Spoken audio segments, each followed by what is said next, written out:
နေပါတောင်ကြီးမြို့ကစူလာမှုကြီးစီဒီတော်ကြီးကိုအရင်ဖူးပြီးတာဝရဏနတ်ဒီမှာရှိတယ်စူလာမှုကြီးစီဒီတော်ကိုဆက်ရကဲဘိုးနေုံနဲ့မပြီးဘူးလက်ခုပ်ဩဘာသာလေးပြေးလိုက်ကြပါဦးအားရှိတာဩဘာရဲ့ကံဘောဇရဲ့အိမ်ကြရင်ပြန်ပြောပြရမယ်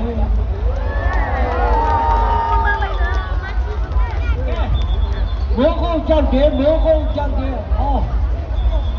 ဒါပင်းနေရောပါတယ်ဗျဘာကြောက်တယ်ပါတယ်ဟောဒါနိုင်ညမှာဟောကြပြန်ပြီစိတ်နေအဲ့ဒီစိတ်နေကဂျပန်ကအင်းနေမဟုတ်ဘူးဗျအာဖရိကစိတ်နေတာဗျအာဖရိကစိတ်နေတာဒါ25ဘိတ်တန်လို့တော်ရတယ်နော်ဘိတ်တန်လဲဆိုရင်တော့အမလေးကြရမယ်ပြီးပါလေ